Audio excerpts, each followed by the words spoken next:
The ferry from Kupang to Amere took most of a day and arrived around 5 a.m.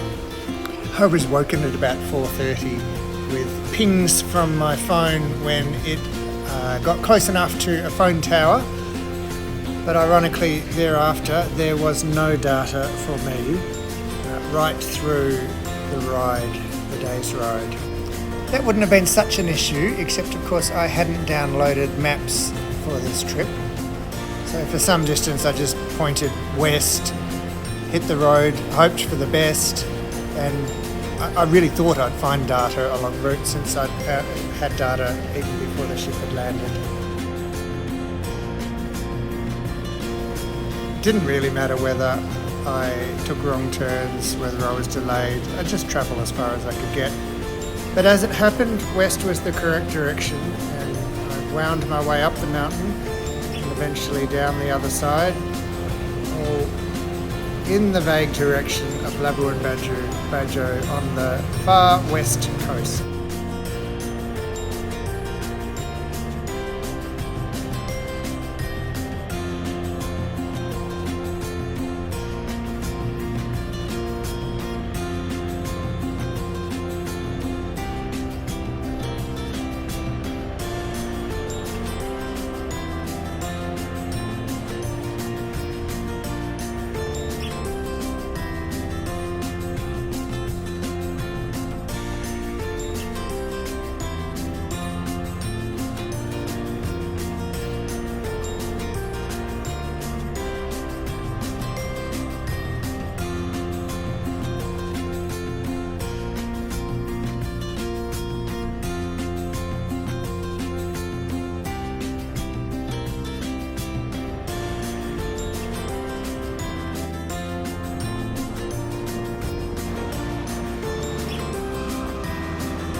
I didn't stop much, but when I did, it certainly gathered local attention.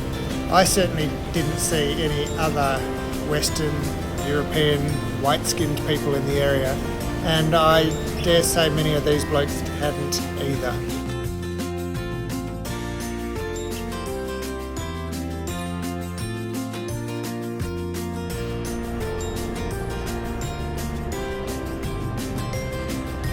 It was a 6 or 7 hour ride, but largely uneventful, just enjoying the beautiful scenery along the way. Varies from coast to summit, and then summit back to coast again.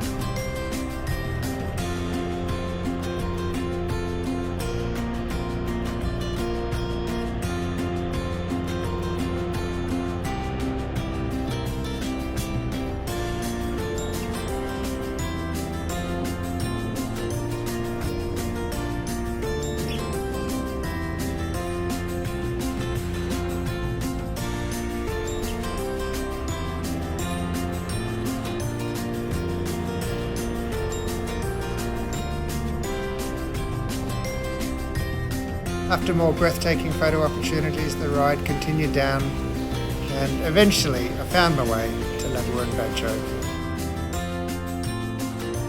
This is a curious town to me. There's certainly a strong traditional theme in the place.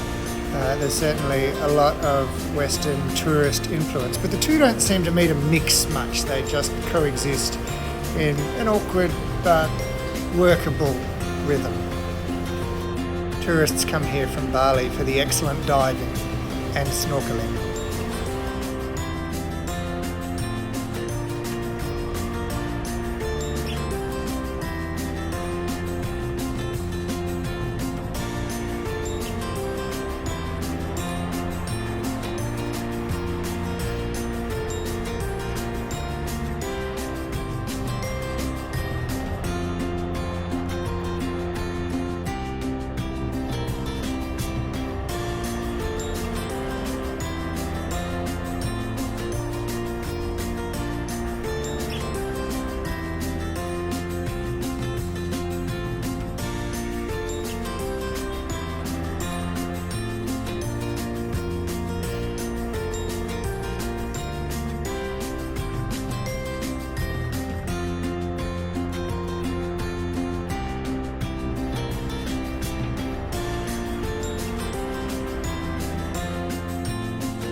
The waterfront is really naturally beautiful and has been quite well developed. I ended up with a couple of days here just enjoying the peace and quiet, a few good meals, walking around, exploring the place. The aim was always to get the ferry to West Nusa Tenggara, and with that booked, I was packed and ready to go.